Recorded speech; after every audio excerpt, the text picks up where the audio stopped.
June 17, 2026. Suffolk County Court, Riverhead, New York. 13 family members sat in that courtroom that morning, some of them waiting more than a decade for this exact moment.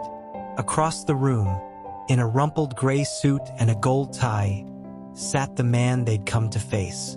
Rex Heuermann, 62 years old, a Long Island architect who, for years, looked like nobody's idea of a killer.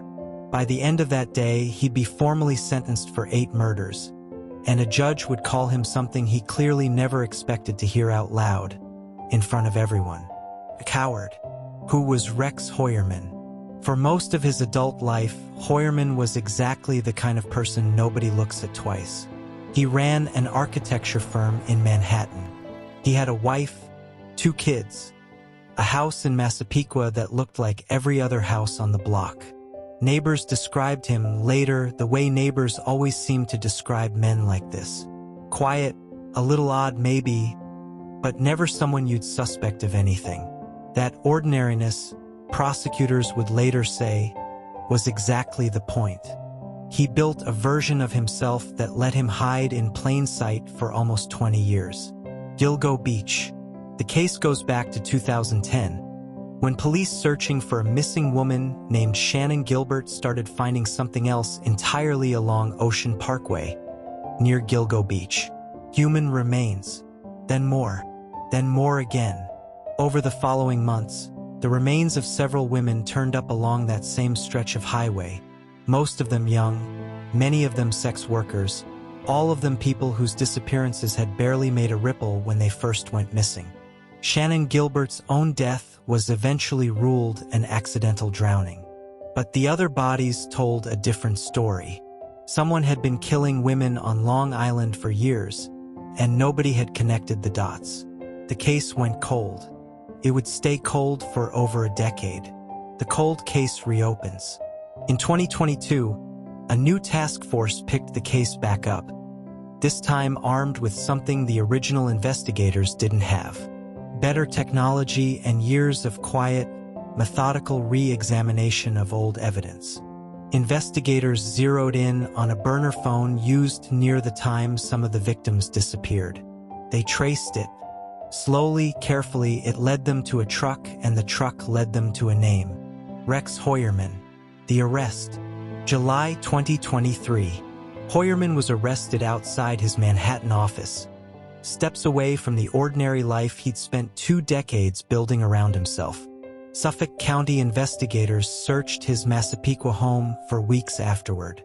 They found a stockpile of firearms hidden in the basement.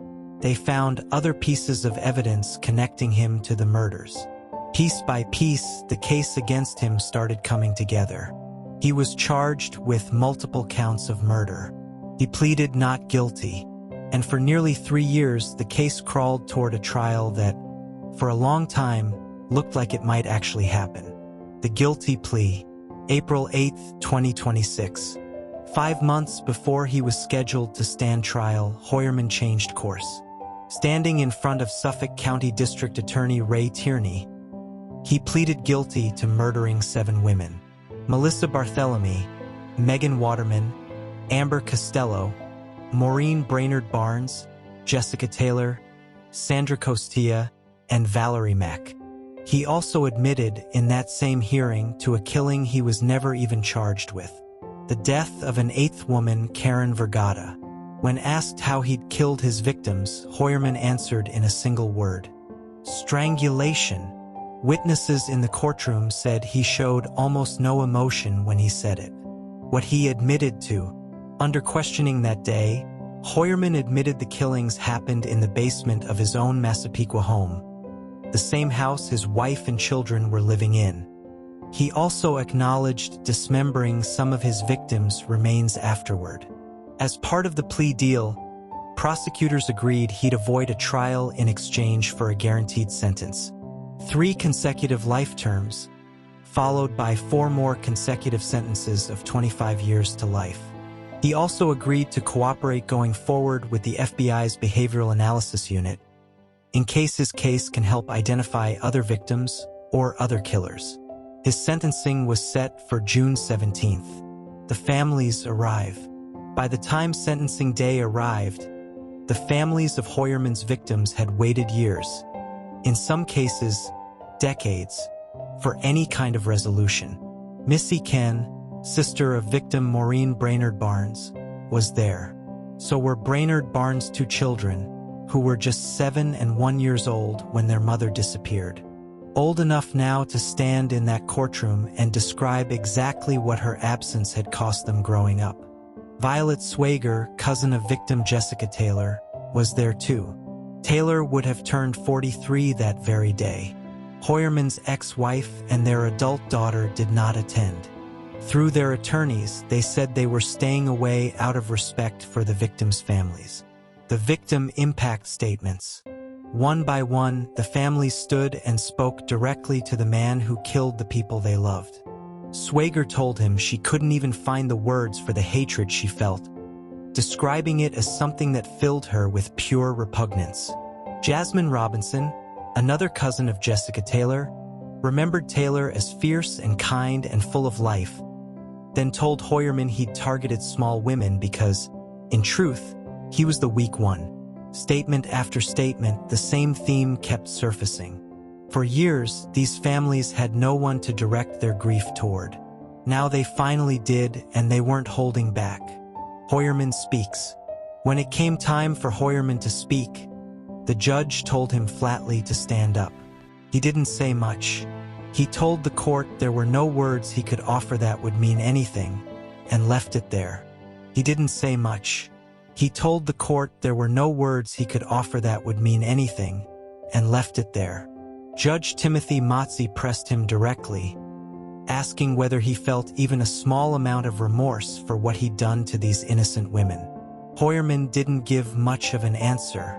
It was, by most accounts in that courtroom, exactly the kind of hollow, evasive response the families had feared they'd get.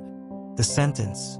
Then Judge Mazzei delivered his sentence, and he didn't hold back either.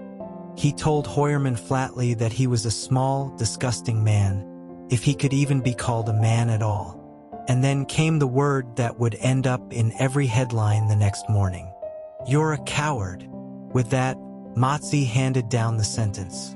3 consecutive life terms, followed by 4 more consecutive sentences of 25 years to life. Effectively, life in prison without any possibility of parole. Then the judge ordered the court officers to get him out of the courtroom. After the verdict, as Heuermann was cuffed and led out, the families broke into applause. Some of them started chanting "Ogre," a nickname that had followed Heuermann since his arrest, tied to his imposing size and the monstrous nature of what he'd done. Outside, Suffolk County District Attorney Ray Tierney addressed reporters. He said Heuermann had spent years trying to present himself as nothing more than a harmless father next door, believing that killing these women meant he could silence them and walk away clean. He didn't.